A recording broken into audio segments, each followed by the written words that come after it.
एक ये वक्त है, एक वो भी जमाना होगा, जब मेरे घर में तेरा आना वो जाना होगा, और मुत्तहिद रखना है मुल्क को तो ए लोगों, मुत्तहिद रखना है मुल्क को तो ए लोगों, सिर्फ हाथ ही नहीं दिल भी मिलाना होगा, दिल भी मिलाना होगा। नमस्कार, स्वागत है आपका हिंदी हाउस में। मैं आपके साथ अभिमन्यु प्रजापति। हमने जहां से कल यात्रा रोका था, आज वहीं से यात्रा शुरू करते हैं, वर्णमाला से। वर्णमाला में हम लोगों ने कल ऊष्म व्यंजन तक पढ़ाई की थी, और आगे की बात हम लोग आज करते हैं। तो ऊष्म व्यंजन में क्या था हमने पढ़ा था। अच्छा, एक चीज और जान लीजिए, जब ऊष्म व्यंजन की बात आई तो ऊष्म व्यंजन को एक अन्य नाम से भी जाना जाता है। ऊष्म व्यंजन को संघर्षी व्यंजन भी कहा जाता है। और मैंने क्या कल बताया था स्पर्श व्यंजन में, आपको याद है कुछ? मैंने आपको यह बताया था कि टवर्ग को कठोर व्यंजन भी कहा जाता है। याद रखिए, इंपॉर्टेंट है। चलिए, तो हमने कल पढ़ा था, माफ करिएगा, हमने कल क्या था, ऊष्म व्यंजन पढ़ा था और अंतस्थ व्यंजन पढ़ा था, और दोनों का उच्चारण स्थान भी जान लिए थे। आज हम संयुक्त व्यंजन से यात्रा शुरू करते हैं। चलिए, संयुक्त व्यंजन है क्या, कहा जा रहा है संयुक्त व्यंजन। अब संयुक्त व्यंजन जो है ना, इसकी व्यंजनों की गणना में, मूल व्यंजनों की गणना नहीं की जाती इसके। जब मूल व्यंजन होते, वो मूल व्यंजनों की संख्या 33 है, लेकिन मूल व्यंजन में संयुक्त व्यंजन को नहीं जोड़ा जाता है। कारण यह है कि यह व्यंजन है ही नहीं, मतलब दो अलग अलग व्यंजनों से इसकी रचना हुई। तो हम अभी जानते हैं संयुक्त व्यंजन है क्या। तो संयुक्त व्यंजन कहते किसको है? तो संयुक्त व्यंजन की संख्या 4 है, अक्ष, त्र, ज्ञ और श्र। फिर से देख लीजिए, क्ष, त्र, ज्ञ और श्र, उसको संयुक्त व्यंजन कहा जाता है। और क्यों कहा जाता है, देखिए ये बना कैसे है, हम अभी बता दे रहे हैं। पहला लेते हैं अक्ष, शब्द है। अब देखिए ये बना कैसे है, तो इसके बनने का हुआ आधा का और पूरा मूर्धन्य श मिला, तब बना अक्ष। अब देखिए, इसीलिए इसको मूल व्यंजन में नहीं गिना जाता। क का तो पहले गिन चुका है, श को उसमें व्यंजन में भी गिन चुका है। जब कह रहा है कि हम इन दोनों को पहले गिन चुके हैं, इसकी गणना हो चुकी है, तो फिर दोबारा क्यों करेंगे? इसीलिए मूल व्यंजन जो है 33, उसमें संयुक्त व्यंजन को नहीं गिना जाता है, क्योंकि इसकी गिनती पहले हो चुकी है। फिर बात तो वही न हो जाएगा कि भोज खाने के लिए गया 3 आदमी, तो कहा 6 है। बोलेगा कैसे? तो बोला एगो बाप है, बेटा है, एगो पोता है। फिर बोलेगा ना एगो कर बाप है, एगो कर बाप है, तो उल्टा हो जाएगा। उसी व्यक्ति की तो बार बार गिनती हो रही है। तो वही बात यहाँ का। तो आप बताइए, अक्ष किन 2 वर्णों के योग से बना है? प्रश्न पूछे जाते हैं। ये अक्ष किन 2 वर्णों के योग से बने हैं, या अक्ष का निर्माण किन 2 व्यंजन वर्णों से हुआ है? तो आप देखिए, इसका मतलब हलंत हुआ, मतलब आधा, आधा का पूरा मूर्धन्य श मिला तो अक्ष बना। चलिए, इसी के साथ हम इसका उच्चारण स्थान भी जान लेते हैं। बताइए, हमने कवर्ग में पढ़ा था, कवर्ग क का उच्चारण स्थान क्या होता है? तो कहिएगा कंठ होता है। इसका मूर्धन्य श का तो बोलिएगा मूर्धा होता है, तो कंठ मूर्धा हो जाएगा इसका उच्चारण स्थान, कंठ, और इसका है मूर्धा।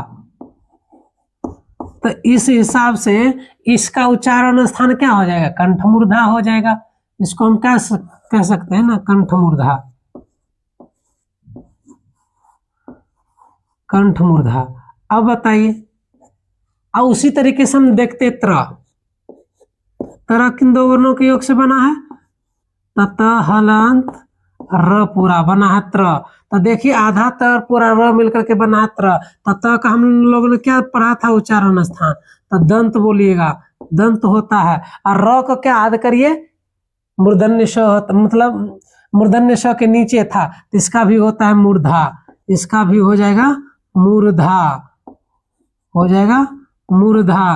तत्र का उच्चारण स्थान दंत मूर्धा, दंत मूर्धा हो जाएगा। उसी तरह के अक्ष हो गया, तरह हो गया। उसके बाद ज्ञ लेते हैं। ज्ञ देखिए, ज्ञ किन 2 वर्णों से?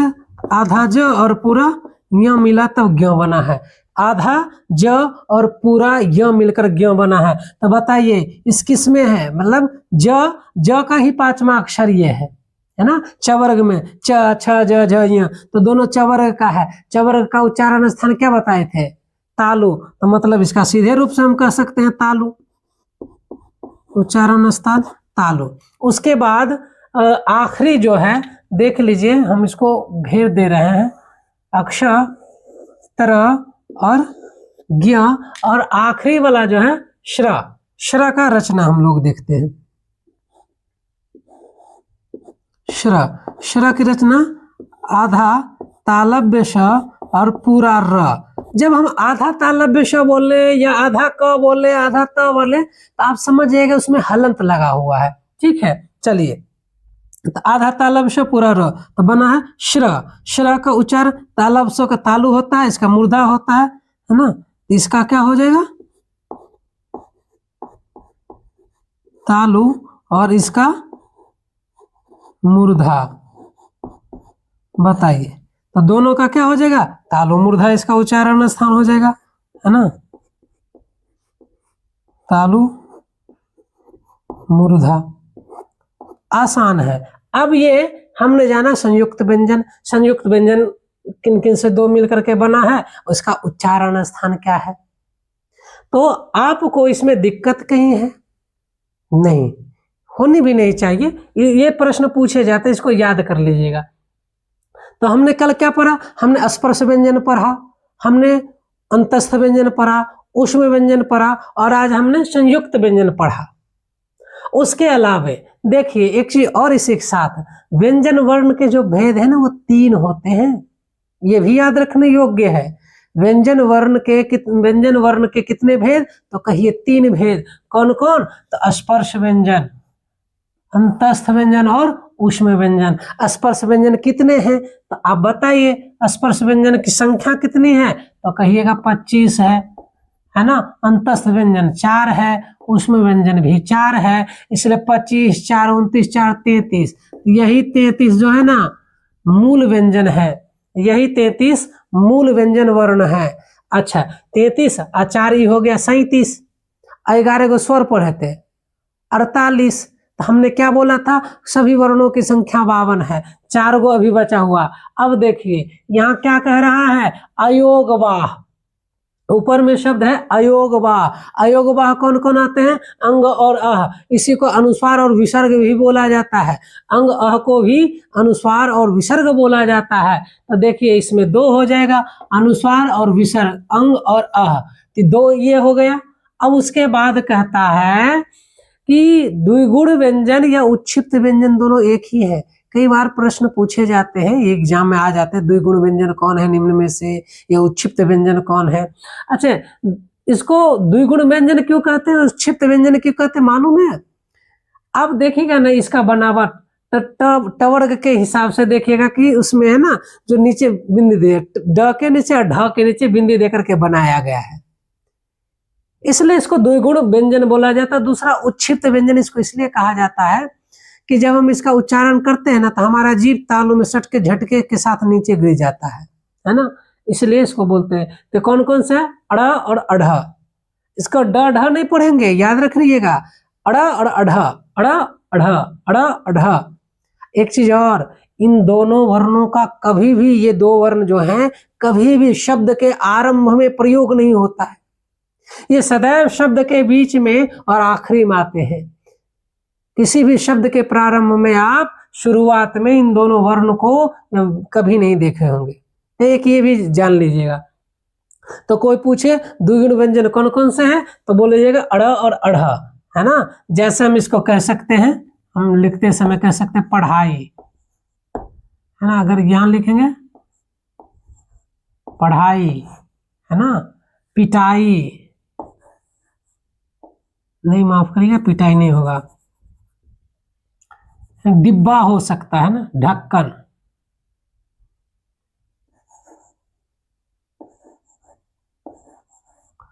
देखिए एक चीज हम ढक्कन इसलिए लिखें कि ड है, यहाँ बिंदी नहीं है, ठीक है, तो यहाँ बिंदी नहीं है, बिंदी दे देंगे तो गलत हो जाएगा, इसलिए ये गलत हो जाएगा इस हिसाब से। चलिए उसके बाद क्या कहता है, एक महत्वपूर्ण चीज इसको ध्यान दीजिए, कह रहा है प्रत्येक वर्ग का 5वां अक्षर अनुस्वार तथा चंद्रबिंदी अनुनासिक व्यंजन है। अब अनुनासिक से प्रश्न आ जाते हैं, वह कई बार पूछे जाते हैं, तो याद रखिएगा प्रत्येक वर्ग का 5वां अक्षर क्या है, तो कहिएगा अनुनासिक है।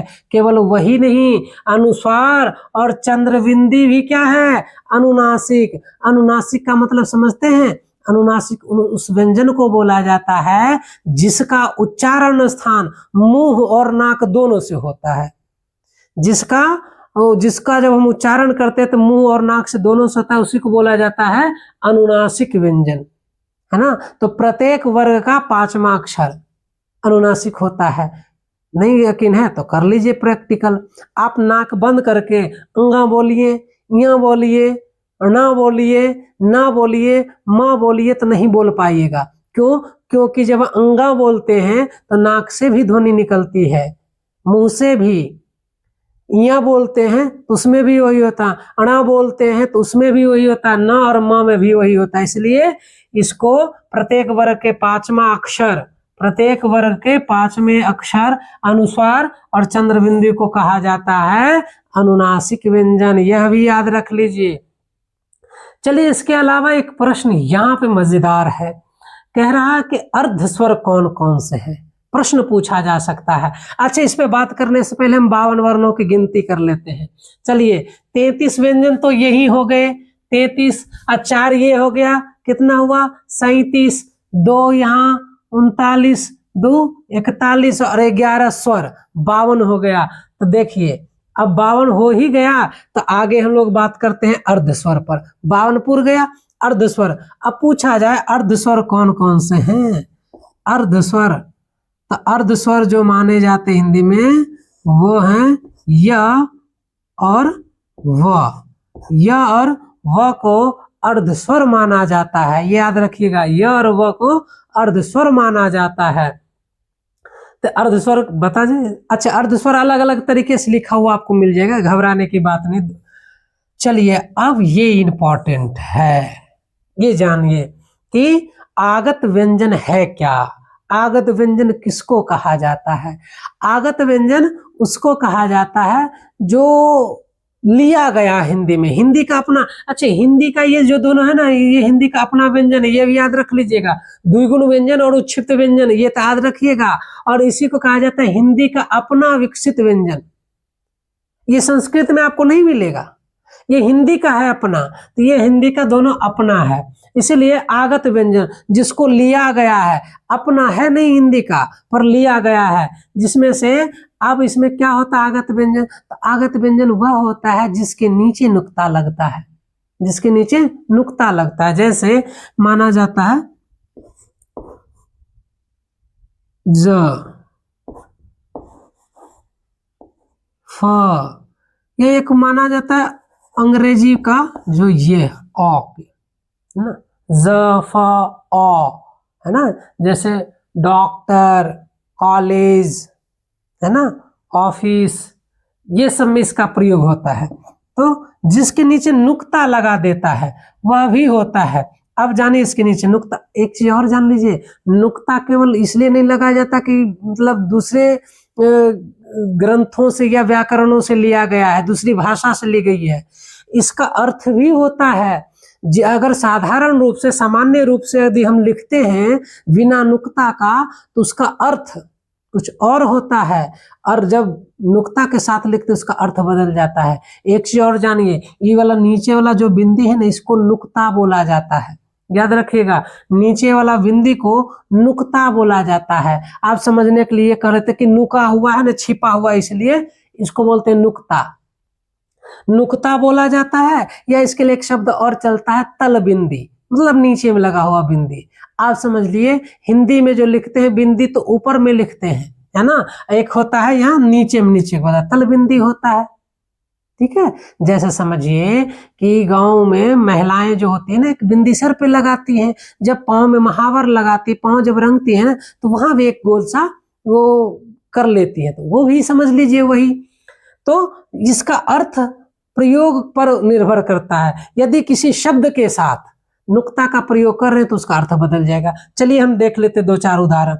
एक शब्द लेते हैं, एक दो शब्द हम लेते हैं राज, एक लेते हैं दूसरा भी शब्द लेते हैं। तो एक में नुक्ता लगाया, एक में नहीं लगाया, देखिए। और उसके बाद हम कर लेते हैं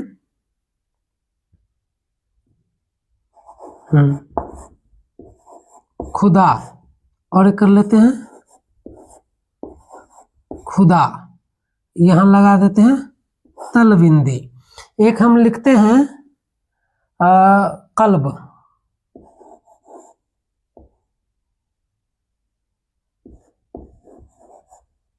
कल्ब लिखते हैं, तलबिंदी है, याद रखिएगा यहाँ तलबिंदी है, ठीक है।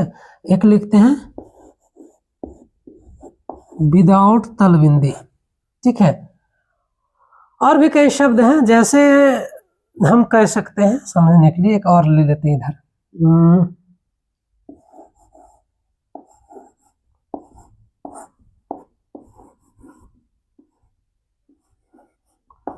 चलिए, दिखाई दे रही है ना उधर, जरा सा देख लीजिए, एक मिनट, ठीक। तो यहाँ क्या हुआ, राज, राज, या देखिए उसी प्रकार से। अब देखिए इसका जब ऐसे लिखे शब्द है, अर्थ भी बदलेगा, उच्चारण भी अलग होगा। ये जो लिखे ना वो, इसको पढ़ेंगे हम लोग राज, राज पढ़ेंगे, और इसका अर्थ हो जाएगा राजपाट, है ना, राजपाट हो जाएगा। और जैसे हम इस पे आएंगे, इसको राज नहीं पढ़ेंगे, इसको राज, ज पढ़ेंगे, है ना, ज पढ़ेंगे, इसको ज पढ़ेंगे, यहाँ ज पढ़ेंगे, तो राज और राज, है ना। उसी प्रकार से ये हो गया खुदा। खुदा का मतलब जो खुदा गया है, गड्ढा किया गया, क्रिया किया गया, वो हुआ खुदा, है ना, मतलब खुदा हुआ है, तो ये होगा खुदा। और जैसे नुक्ता लगा देंगे तो हो जाएगा खुदा, ये खुदा, और नीचे नुक्ता लगे तो खुदा, खुदा, खुदा का मतलब ईश्वर, अल्लाह जिसको कहते हैं।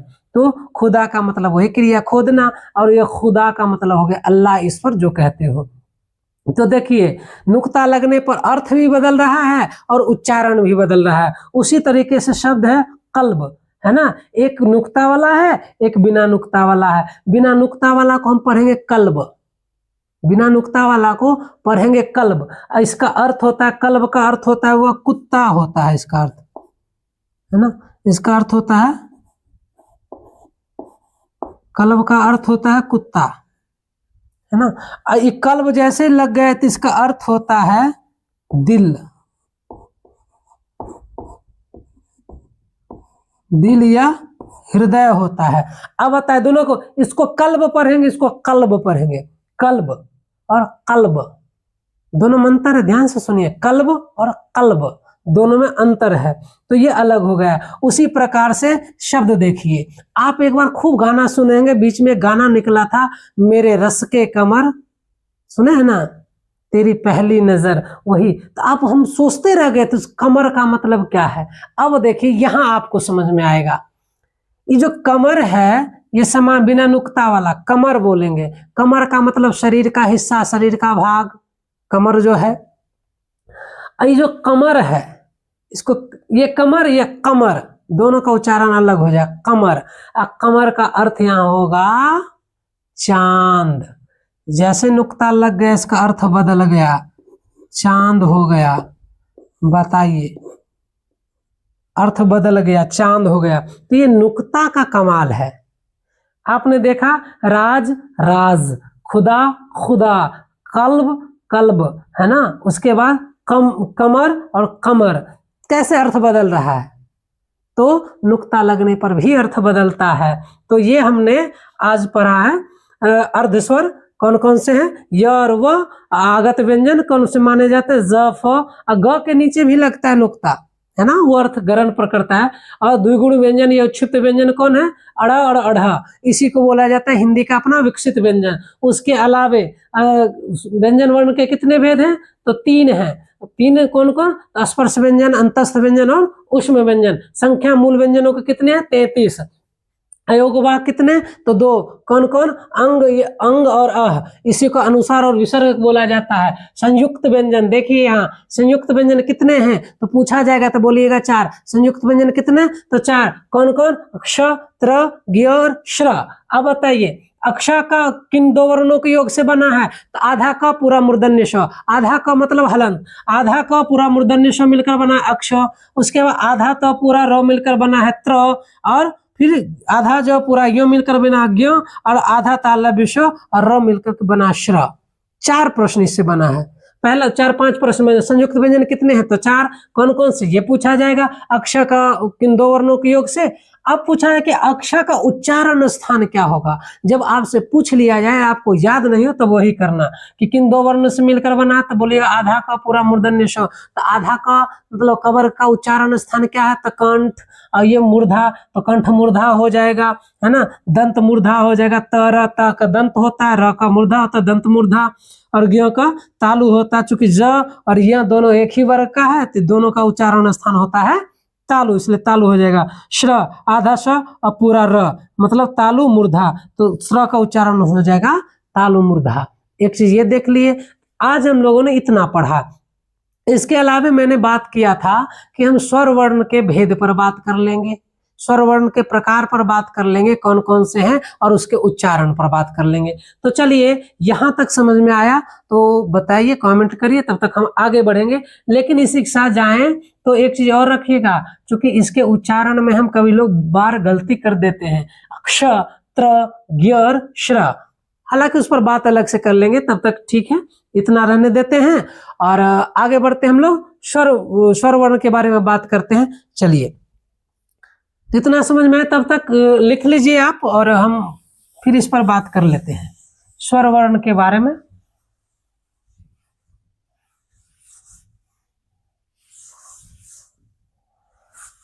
चलिए स्वर वर्ण कल पढ़े थे, उसके कितने भेद हैं, ये कौन कौन से हैं स्वर वर्ण, मूल स्वर कौन से हैं, है ना, मूल दीर्घ कौन है और मूल दीर्घ कौन है और दीर्घ कौन है, संयुक्त कौन है, आज जानेंगे।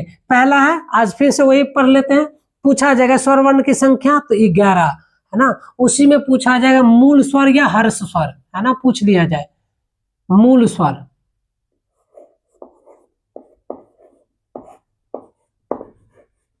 मूल स्वर या हर्ष स्वर कौन कितने हैं, तो 3 या 4, तो बोलिएगा अ हो गया। चलिए कितने हो जाएंगे, 4। कौन, अ, ई, उ और री, ये 4 हो जाएंगे। और दीर्घ कितने हो जाएंगे, दीर्घ कितने हो जाएंगे, तो दीर्घ स्वर, दीर्घ स्वर 7 है। कौन कौन, तो इसके अलावा जो बचता है वो 7 हो जाएगा। जैसे हो जाएगा आ, दीर्घ ई, है ना, दीर्घ उ, उसके बाद ए, आई, ओ, औ, ये हो गया 7। लेकिन इसमें भी पूछ लिया जाए मूल दीर्घ कितने हैं, मूल दीर्घ स्वर, तो इसमें हो जाएगा मूल दीर्घ 3 हो जाएगा। मूल दीर्घ कौन कौन, तो हो जाएगा आ, दीर्घ ई और दीर्घ उ। अब उसके बाद जो बचा है अब कहा जाएगा संयुक्त स्वर। एक बनेगा और प्रश्न, संयुक्त स्वर क्या है, अब पूछ दिया जाए संयुक्त स्वर क्या है। तो संयुक्त स्वर जो माना जाता है वो किस किसको कहा जाता है, तो बोलिएगा ए, आई, ओ और औ को बोला जाता है संयुक्त स्वर। अब संयुक्त स्वर क्यों बोला जाता है वह देख लीजिए। चलिए हम पहले उच्चारण स्थान देख लेते हैं, है ना। या उसका पहले टेबल अलग से बनाना पड़ेगा। चलिए, है ना, उच्चारण स्थान जो हो जाएगा अ और आ का कंठ हो जाएगा। अ और आ का उच्चारण स्थान कंठ होता है। ये तो लिखा ही दिए हैं, ऐसा करते हैं। चलिए पहले इसको इसके बारे में कर लेते, उसके बाद वहां लिख देते हैं। तो ये 4 हो जाए संयुक्त व्यंजन। अब जानिए कि अ किन दो वर्णों के योग से बना ए, माफ करिएगा, ए का निर्माण कैसे हुआ है? तो ए बनाने के लिए कहा जाता है अ या आ के बाद हर्षई या दीर्घई आता है तब ए बनता है। मतलब आ जोड़ ई बराबर ए, आ जोड़ ई बराबर ए, ये 4 कंडीशन में बन जाएगा। देखिए हमको चारों नियम बता दे रहे हैं आपको। आपसे पूछा जाए अ जोड़ ई तो क्या बनेगा? तो बोलिएगा ए। इसके अलावा आ जोड़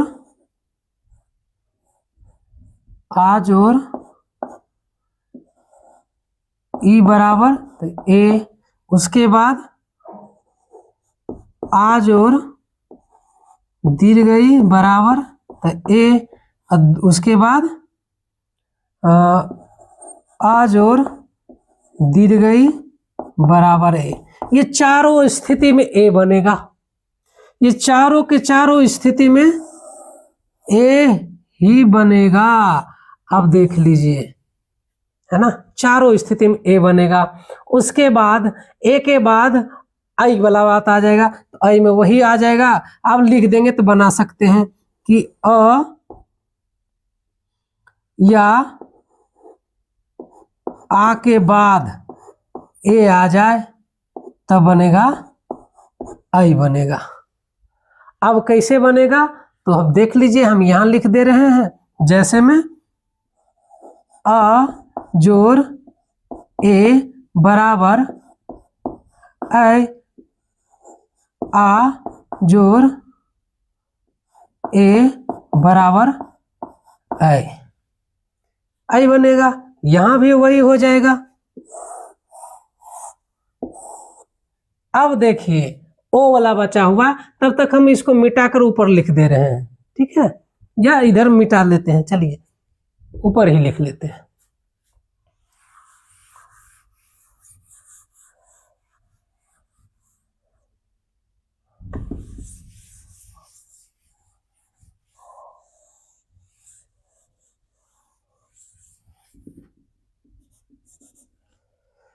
चलिए ये हो संयुक्त स्वर ना, यहां था संयुक्त स्वर।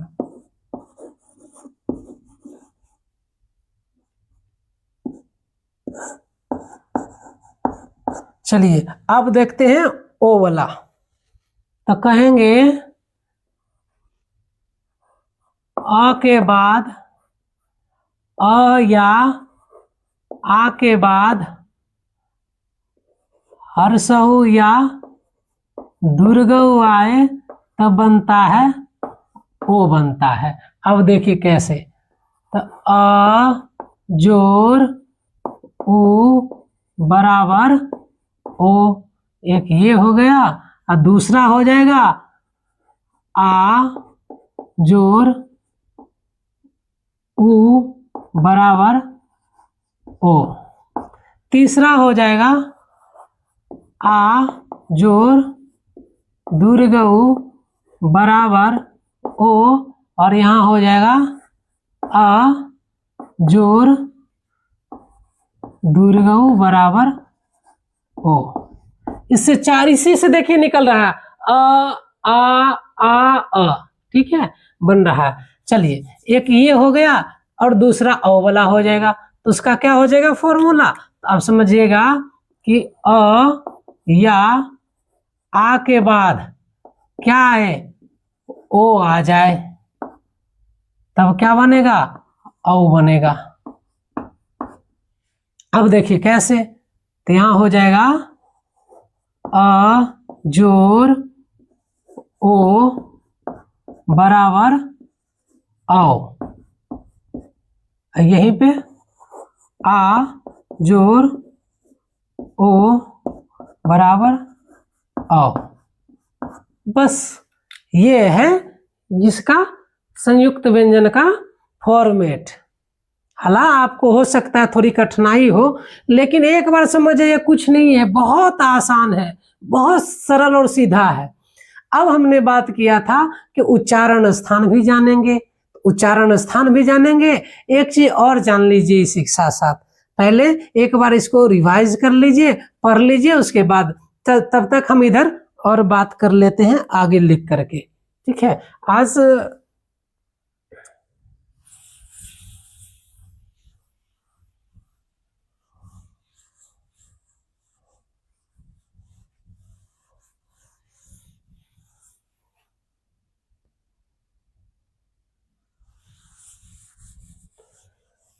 तो क्या समझ में आ रही है कि नहीं बात हमारी? यदि आ रही है तो बताइए। और हम अब उच्चारण स्थान स्वरवर्ण का याद करते हैं, समझते हैं। चलिए अब देखिए उच्चारण स्थान स्वरवर्ण का, तो हो जाएगा अ और आ का। आ का उच्चारण स्थान हो जाएगा कंठ। आ का उच्चारण स्थान कंठ हो जाएगा। उसके बाद हर्षई दीर्घई का उच्चारण स्थान तालु हो जाएगा, है ना। उसके बाद हर्षऊ दुर्गौ का उच्चारण स्थान हो जाएगा ओष्ठ। और री का उच्चारण स्थान, री का उच्चारण स्थान हो जाएगा री, मतलब मूर्धा। री का हो गया मूर्धा। अब देखिए अ आ का कंठ, ई का तालु, उ का ओष्ठ, और री का हो जाएगा मूर्धा।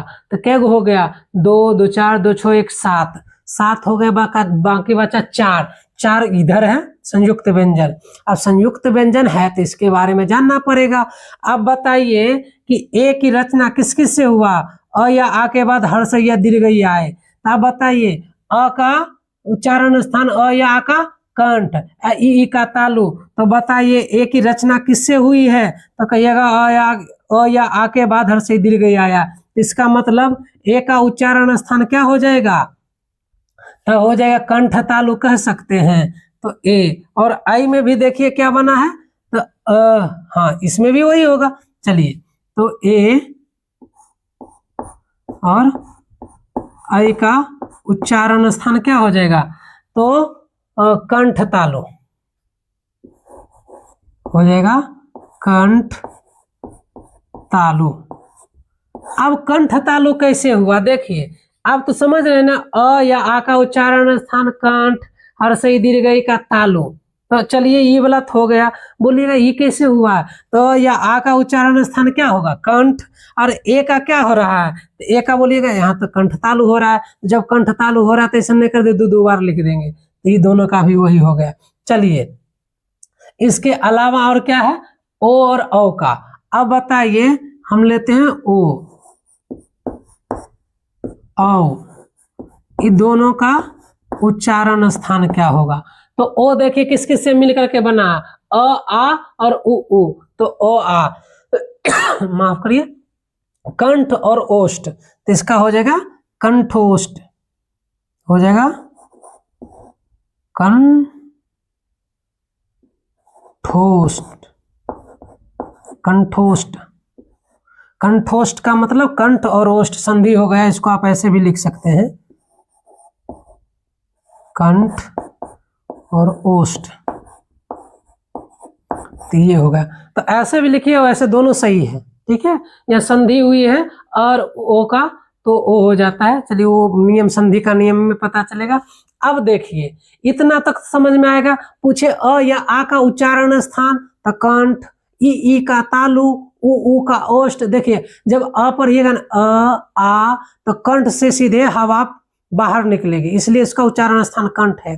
जब हर्षई दीर्घई पढ़िएगा, इसको हम लोग बताए थे कि ई पढ़ा जाता है। जब ई और ई पढ़िएगा ना तो आपका जी तालु में सट जाएगा। एक बार कह के देखिए, ई, तो तालु में सटेगा, इसलिए इसका उच्चारण संतालु है।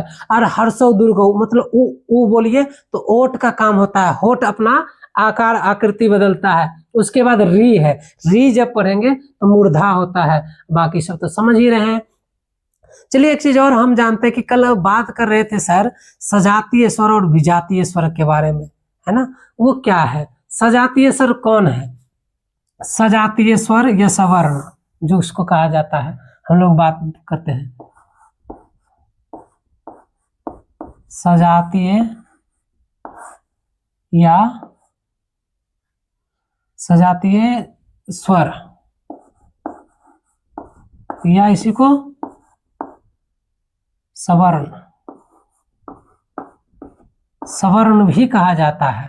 ठीक है, अब कौन कौन है, तो इसमें हो जाएगा अ आ, हर्षई दीर्घई, हर्षौ दुर्गौ, है ना, हर्षौ दुर्गौ हो जाएगा।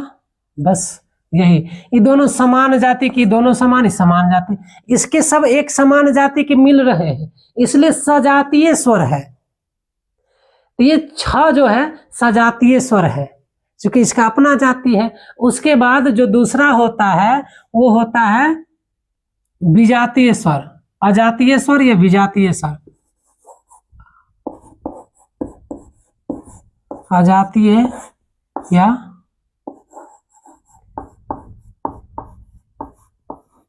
विजातीय स्वर। अब अजातीय या विजातीय स्वर कौन कौन से हैं? अब देखिए अजातीय और विजातीय स्वर में आ जाते हैं संयुक्त व्यंजन। इसमें आ जाएगा आपका ए, ओ और औ। क्यों इसको अजातीय विजातीय स्वर कहा जाता है? देख लीजिए कंडीशन, यहाँ ए किस किस से मिलकर बना है, ये दोनों अलग जाति से है, ये दोनों अलग जाति से है ना, मतलब एंग्लो इंडियन है, ये कह सकते हैं एंग्लो इंडियन, समझते हैं ना। तो देखिए ये अलग, ये दोनों तो ठीक है एक ही जाति का है, लेकिन ये दो अलग जाति से है। ये दोनों का एक जाति है, ये दोनों का अलग जाति है। ये दोनों जाति का जब मिला तब एक अलग जाति का उत्पन्न हुआ, मतलब ये इसीलिए इसको कहा जाता है विजातीय स्वर या अजातीय स्वर। तो आप जाने इसके बारे में, यहाँ तक तो कोई दिक्कत नहीं, कोई समस्या नहीं। यदि यहाँ तक समझ में आए तो बात करिए। अगले दिन हम पढ़ेंगे या अगले कक्षा में हम लोग पढ़ेंगे सघोष या घोष, उसी को कहा जाता है सघोष या घोष या फिर अघोष। सघोष घोष दोनों एक ही है और अघोष अलग है, अल्प प्राण और महाप्राण अगली कक्षा में हम पूरा कर लेंगे। तब तक कक्षा को यहीं विराम देना ही उचित रहेगा और यहीं विराम देते हैं। तब तक के लिए धन्यवाद। और जो समझ में नहीं आया हो, अच्छा लगा हो तो जरूर कमेंट करिए और हमसे जुड़िए। धन्यवाद।